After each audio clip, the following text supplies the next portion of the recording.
Hello everyone, welcome to study tutorial. আজকে আমি তোমাদের ইম্পর্ট্যান্ট অবিটুয়ারিজ অর্থাৎ সাম্প্রতিক যারা প্রয়াত হয়েছেন সেই বিষয়ে আলোচনা করব। তাই এই ভিডিওটা দেখতে থাকো তোমরা। আর যারা বিভিন্ন কম্পিটিটিভ এক্সামের জন্য প্রিপারেশান নিচ্ছ তাদের পক্ষে এই ভিডিওটা খুবই হেল্পফুল হবে।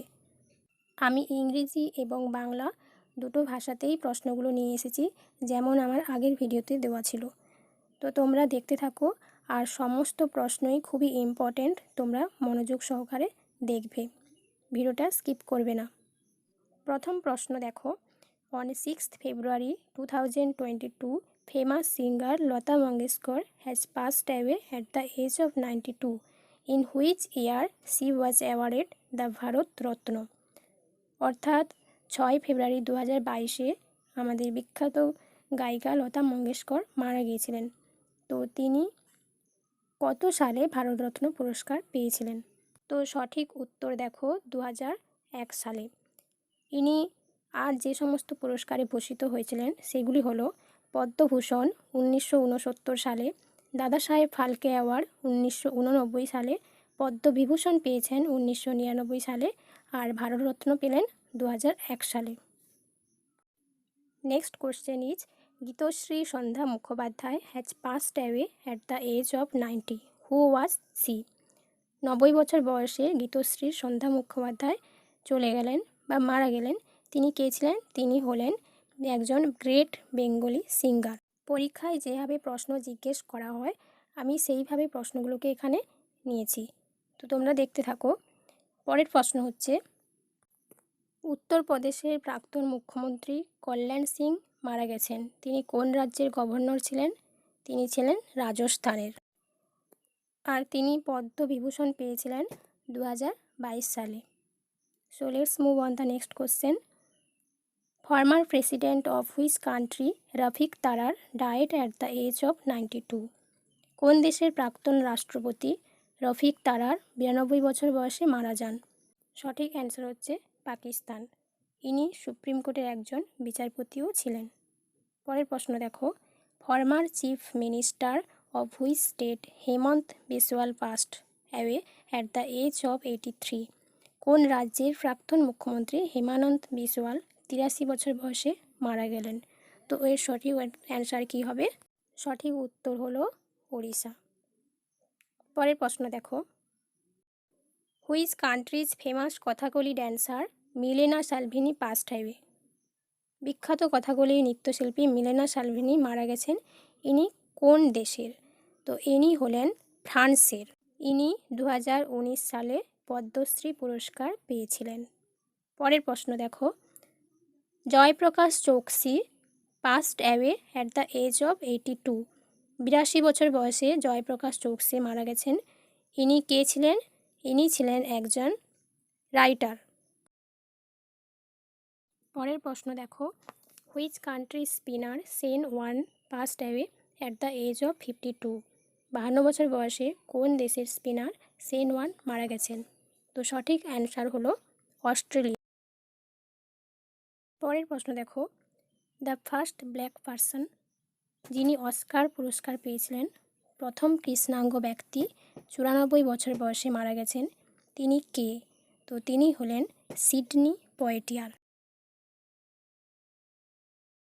পরের প্রশ্ন দেখো, Amitabh Dayal has passed away, who was he? তো ইনি একজন অ্যাক্টর ছিলেন। Ramesh Dev has passed at the age of 93। 93 বছর বয়সে মারা গিয়েছেন রমেশ দেব। তিনি কে ছিলেন? তিনিও একজন অ্যাক্টর ছিলেন। পরের প্রশ্ন দেখো, Praveen Kumar Shakti has passed away at the age of 74। 74 বছর বয়সে প্রবীণ কুমার শক্তি মারা গেছিলেন। তিনি কিসের জন্য বিখ্যাত ছিলেন? তিনি বিখ্যাত ছিলেন, তিনি একজন অভিনেতা ছিলেন।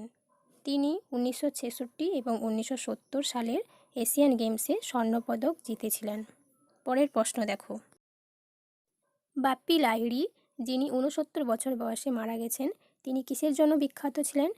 তো এটার উত্তর তো তোমাদের সবারই জানা, আমি জানি। তো হ্যাঁ, সঠিক উত্তর হচ্ছে ইনি সিঙ্গার ছিলেন। আর এনার আসল নাম হচ্ছে অলোকেশ লাহিড়ী। বাপি লাহিড়ী ছিল তার সদ্য নাম। পরের প্রশ্ন দেখো, the patient who got the first pig heart transplant in the world has died at the age of 57। অর্থাৎ প্রথম শূকরের হার্ট ট্রান্সপ্ল্যান্ট করা রোগী যিনি বিশ্বের 57 বছর বয়সে মারা গেছেন তার নাম কি?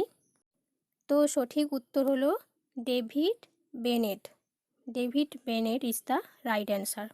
পরের প্রশ্ন দেখো, which state's former chief minister Bhim Bahadur Gurung has passed away. Bhim Bahadur Gurung যিনি মারা গেছেন রিসেন্টলি, তিনি কোন রাজ্যের প্রাক্তন মুখ্যমন্ত্রী ছিলেন? তো তিনি ছিলেন সিকিমের প্রাক্তন মুখ্যমন্ত্রী। পরের প্রশ্ন দেখো, former chief minister of which state Konijeti Rosaiah passed away. কোন রাজ্যের প্রাক্তন মুখ্যমন্ত্রী কোনিজেটি রোসাইয়া মারা গেছেন? তো সঠিক অ্যান্সার কি হবে? সঠিক উত্তর হলো অন্ধ্রপ্রদেশ। নেক্সট কোশ্চেন দেখো, চান্দু পাতলা জঙ্গা রেড্ডি যিনি রিসেন্ট মারা গেছেন ইনি কে ছিলেন? তো সঠিক অ্যান্সার হবে ভেটারান লিডার অফ ভারতীয় জনতা পার্টি। নেক্সট কোশ্চেন দেখো, চরণজিৎ সিং যিনি 2022 জানুয়ারি মাসে মারা গেছেন তিনি কে ছিলেন? তো সঠিক অ্যান্সার হবে former captain of Indian hockey team. পরবর্তী প্রশ্ন দেখো, সুভাষ ভৌমিক যিনি রিসেন্ট মারা গেছেন তিনি কিসের জন্য বিখ্যাত ছিলেন? তো সঠিক উত্তর কি হবে? সঠিক অ্যান্সার হলো ফর্মার ফুটবলার অফ ইন্ডিয়া। পরের প্রশ্ন দেখো, recently Rahul Bajaj has passed away. Rahul Bajaj যিনি সম্প্রতি মারা গেছেন, what was he famous for. তিনি কিসের জন্য বিখ্যাত ছিলেন? তো সঠিক অ্যান্সার কি হবে? সঠিক অ্যান্সার হবে ইন্ডাস্ট্রিয়ালিস্ট।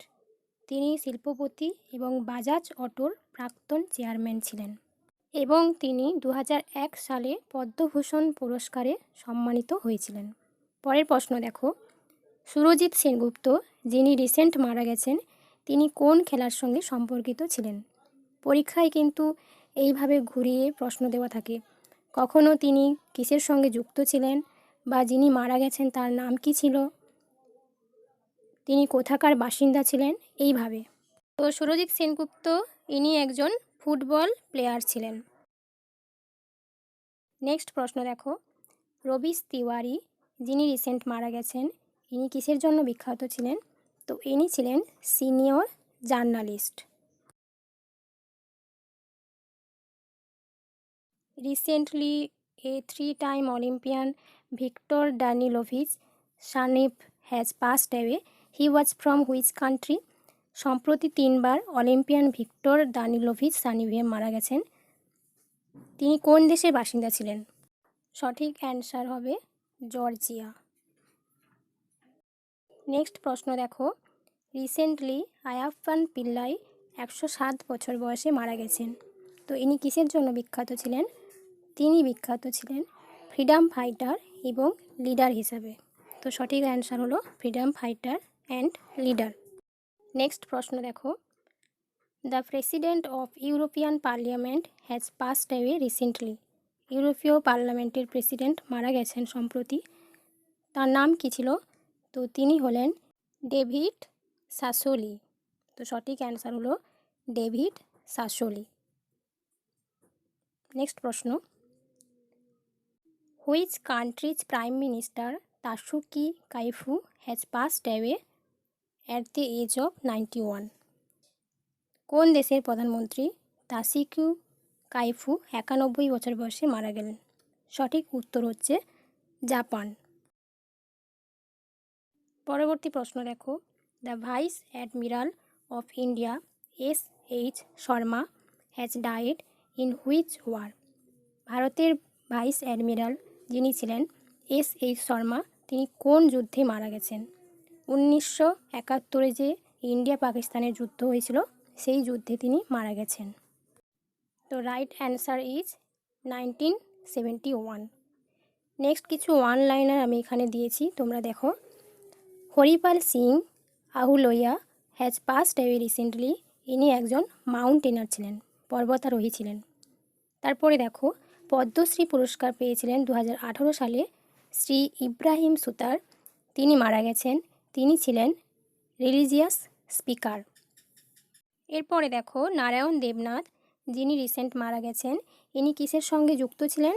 ইনি ছিলেন famous Bengali comic artist, writer এবং ইলাস্ট্রেটর, অর্থাৎ তিনি বেঙ্গলি কৌতুক লেখক ছিলেন, চিত্রশিল্পী ছিলেন।